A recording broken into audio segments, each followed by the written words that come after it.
Mana yana ostanovkani ahvoli. Bitta daraxt yo'q. Qarang. Bu saratonda nima qilamiz hali? Pishib o'ladi-ku odamlar. Mana bizning jahon standartlariga 100% javob beradigan 20 millionli ostanovkalarimiz. Mana ahvol. Bekatlarda ko'rinish muhimmi yoki qulaylik? Yozda kunda rosa qiynalib qolyapmiz-da.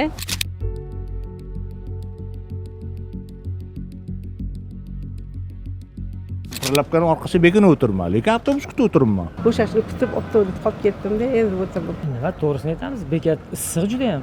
Bekatlarda ko'rinish muhimmi yoki qulaylik? Toshkentdagi yangi avtobus bekatlari ijtimoiy tarmoqlarda eng ko'p muhokamalarga sabab bo'layotgan mavzulardan biriga aylandi. Kimdir ularni zamonaviy dizayn uchun maqtamoqda, yana kimlardir nihoyat shahar ko'rki o'zgaryapti deya xursand. Ammo har kuni avtobus kutadigan oddiy yo'lovchi uchun bekatning chiroyli yoki ko'rinishidan ko'ra uning qulayligi muhimroq emasmi? Bekat bu arxitektura obyekti emas. Uning vazifasi odamlarni yomg'irdan, qordan, jazirama issiqdan himoya qilish, avtobusni qulay kutish imkoniyatini yaratish. Ammo yangi bekatlar aynan shu mezon bo'yicha yaratilganmi? To'g'ri, ular avvalgi bekatlarga qaraganda ixchamroq, ammo gavjum vaqtlarda bekat ichiga hamma ham sig'maydi. Natijada yo'lovchilar quyosh ostida yoki yomg'irda turishga majbur bo'lmoqda. Ayrim eski bekatlarning hamma yeri qoplangan va yomg'ir qorlardan himoya qila olardi. Ammo negadir bu bekatlarni qonunga to'g'ri kelmaydi deydigan iddao bilan buzib, o'rniga kimlarningdir nazarida qo'sh tirnoq ichidagi qulay bekatlar qurildi. Sharoit yo'q, konditsioner yo'q. Mana suv sotib olganman. Bitta na konditsioner bor. Ahvolni qarang, ana astronomga yopishtirilgan qog'ozlarni qarang. Qarang deyapman. O kamerani ham o'rib qarang. Xo'p, qarang mana men bitta o'tiribman.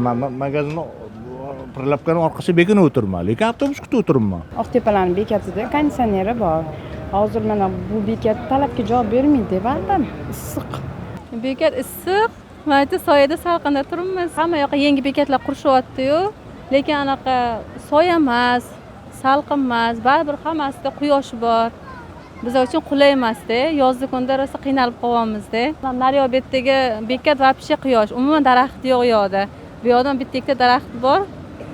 Quyoshda kuta olmaymiz, avtobusimiz ba'zi yarim soatda keladi, 45 minutda keladigan avtobuslarimiz bor-da. Yozga javob bermaydi, issiq juda ham.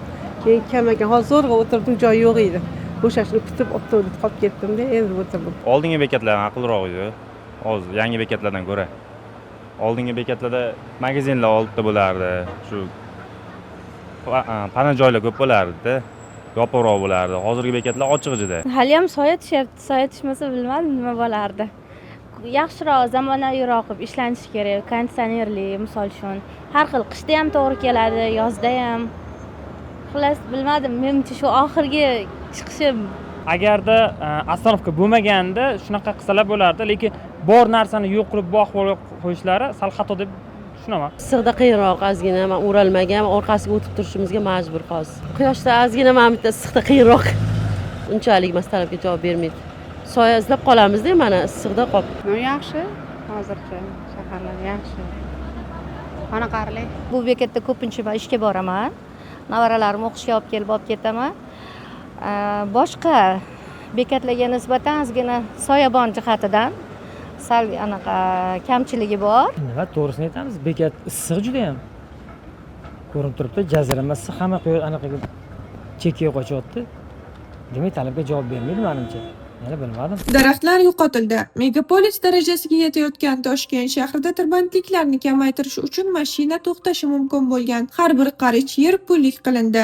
Ammo shaxsiy avtotransportni kamaytirish uchun avvalo jamoat transportini takomillashtirish lozim edi. Biroq yo'lovchilar talabiga javob beradigan mavjud bekatlar tizimli va ongli ravishda yo'qotilib, o'rniga yengil konstruksiyali kichkina bekatchalar qo'yildi. Bu esa yo'lovchilarni har tomonlama chorasiz qoldirishga o'xshayapti. Bu bekatlar quyosh biroz pana qilishi mumkindir, lekin yog'ingarchilik va shamol bo'lsa, yo'l o'rtasida qurilgan bu pana joylarning ham foydasi bo'lmay qoladi.